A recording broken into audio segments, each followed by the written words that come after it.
नमस्कार साथियों, स्वागत है आप सभी का आपके अपने YouTube channel king of concept पे। साथियों, आज की इस वीडियो में हम लोग देखने वाले हैं महेश कुमार वर्णमाल का वन लाइनर बुक से ध्वनि चैप्टर को। तो ध्वनि चैप्टर से जितने भी इम्पोर्टेंट क्वेश्चन एग्जाम में आते हैं उन सभी को इस वीडियो में कवर करने का प्रयास किया गया है। साथियों, वन लाइनर बुक जो महेश कुमार वर्णमाल का आता है बहुत ही महत्वपूर्ण बुक है और आजकल उस बुक से एग्ज़ाम में क्वेश्चंस पूछे जा रहे हैं। तो इसलिए मैंने सोचा कि क्यों ना उस बुक से क्वेश्चंस करा दिए जाए, क्योंकि एग्ज़ाम में आते हैं। तो चलिए बिना टाइम गवाए हुए वीडियो को स्टार्ट करेंगे।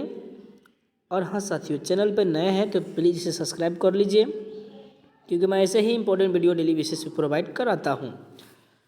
तो चलिए देख सकते हैं, पहला पॉइंट है कि पराध्वनिक जेट यानी सुपरसोनिक जेट से वायुमंडल की किस परत को क्षति पहुंचती है।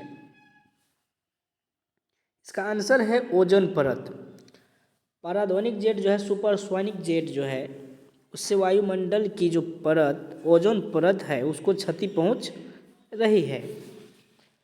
किसे मापने हेतु डेसिबल इकाई का प्रयोग किया जाता है।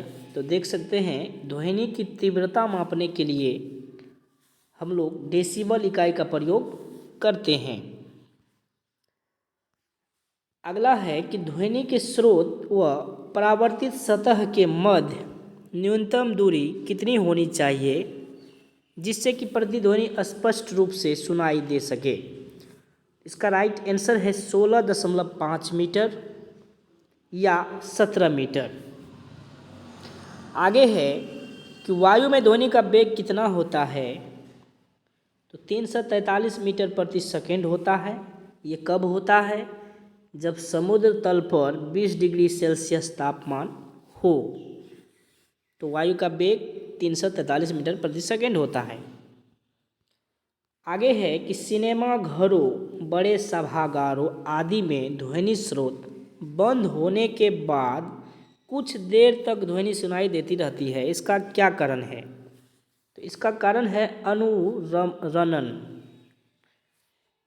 आगे है, चंद्रमा के धरातल पर दो व्यक्ति एक दूसरे की बात नहीं सुन सकते। इसका क्या कारण है?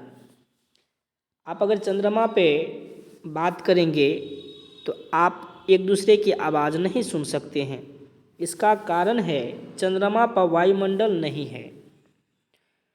ध्वनि को एक जगह से दूसरे जगह जाने के लिए माध्यम की ज़रूरत होती है। वह माध्यम वहाँ पे वायुमंडल नहीं है, यानी वायु नहीं है। इसके कारण ध्वनि एक स्थान से दूसरे स्थान नहीं जाती है। आगे है कि वह जैव पद्धति जिसमें प्राश्रव ध्वनि का प्रयोग किया जाता है उसे क्या कहते हैं? उसको कहते हैं सोनोग्राफी। क्या कहते हैं? सोनोग्राफी। चलिए, ये बहुत ही इम्पोर्टेंट क्वेश्चन है कि विश्व स्वास्थ्य संगठन वर्ल्ड हेल्थ ऑर्गेनाइजेशन के अनुसार 45 डेसिबल की तीव्रता वाली ध्वनि मानव के लिए सबसे उपयुक्त है। तो मानव के लिए सबसे उपयुक्त जो ध्वनि है वह है 45 डेसिबल, याद रखिएगा।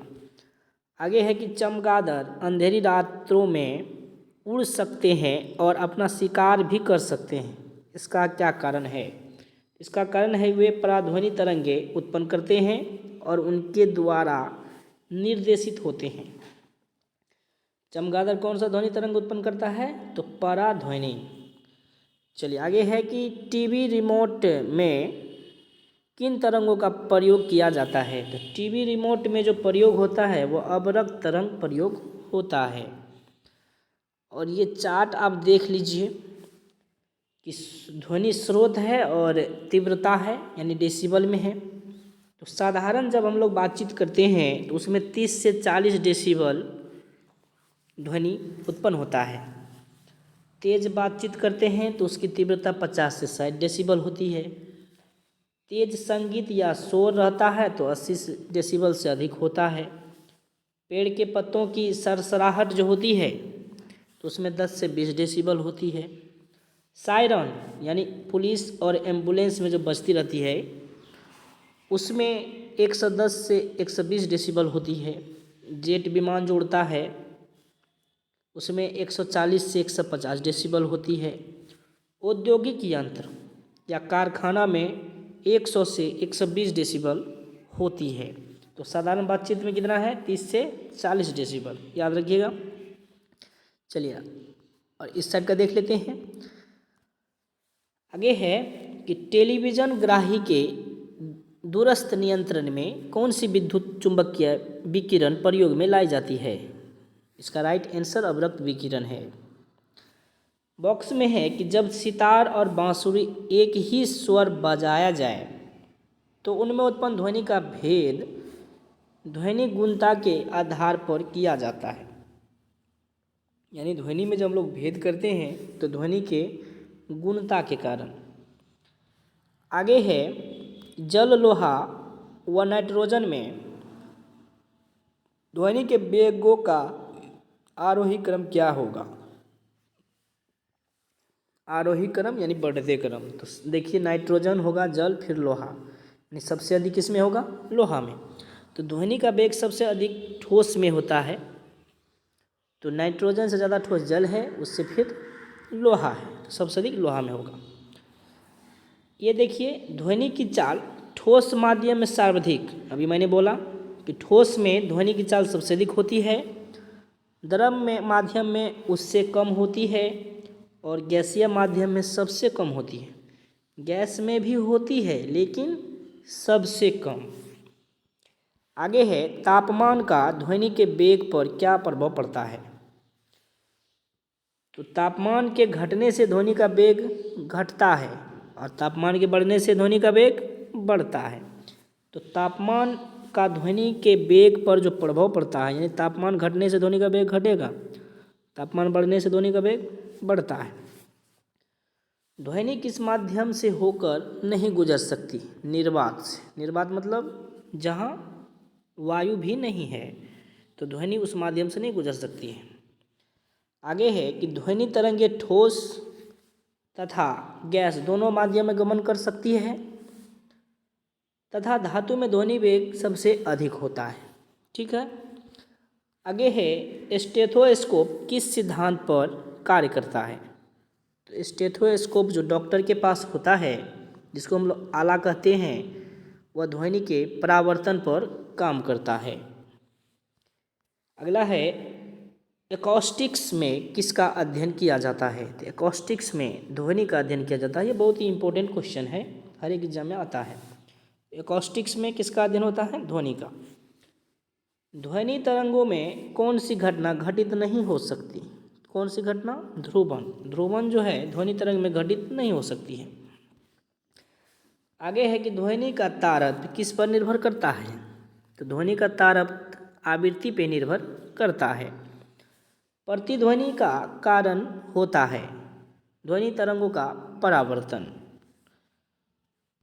आगे है पराश्रव ध्वनि की आवृत्ति लगभग कितनी होती है? तो 20,000 हर्ट्ज से अधिक जो है वह पराश्रव ध्वनि होगा। श्रव्य ध्वनि 20 से 20,000 हर्ट्ज के बीच जो होती है वह श्रव्य ध्वनि होती है। देखिए अगला है पराश्रव ध्वनि तरंगे किसके द्वारा सुनी जा सकती है? तो कुत्ते और डॉल्फिन मछली द्वारा पराश्रव ध्वनि सुनी जा सकती है, ये मानव नहीं सुन सकता है। अगला है ध्वनि ऊर्जा का विद्युत ऊर्जा में परिवर्तन किया जाता है माइक्रोफोन द्वारा। ध्वनि ऊर्जा को विद्युत ऊर्जा में किसके द्वारा बदलते हैं? माइक्रोफोन द्वारा। अब इस चार्ट को हम लोग देख लेंगे कि विभिन्न माध्यमों में ध्वनि की चाल 25 डिग्री सेल्सियस पर क्या होगा? तो एल्युमिनियम का चाल 6420 मीटर प्रति सेकेंड होता है। स्टील में ये ध्वनि का चाल है एल्युमिनियम में 6420, ध्वनि का चाल स्टील में 5960, ध्वनि का चाल लोहा में 5950। देखिए यहाँ ध्यान दीजिएगा कि स्टील में 5960 है और लोहा में 5950 है, यानी लोहा से ज़्यादा स्टील में ध्वनि की चाल है।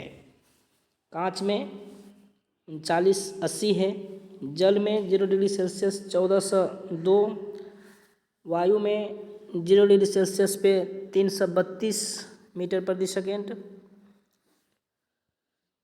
ऑक्सीजन में ध्वनि का जो चाल है वो 316 मीटर प्रति सेकेंड है और हाइड्रोजन में 1286 है।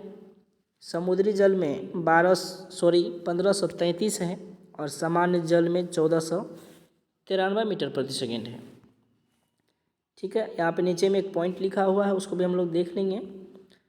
ये पॉइंट है आपका कि महिलाओं की आवाज़ पुरुष की अपेक्षा तीक्ष्ण होती है। होता ही है, हम सभी जानते हैं कि महिलाओं की आवाज़ पुरुष से की अपेक्षा तीक्ष्ण होती है, थोड़ा पतला होता है, क्योंकि महिलाओं की आवाज़ का तारतम्य अधिक होता है। किसके कारण होता है?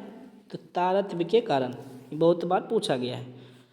तो साथियों, ये वीडियो आप लोगों को कैसा लगा कमेंट में बताइएगा, और चैनल पर नए हैं तो प्लीज़ इसे सब्सक्राइब कर लीजिए, और किस टॉपिक पे आपको वीडियो चाहिए कमेंट कीजिएगा, उसी टॉपिक पे मैं वीडियो प्रोवाइड कराऊंगा। तो मिलते हैं अगले टॉपिक में, तब तक के लिए जय हिंद, वंदे मातरम।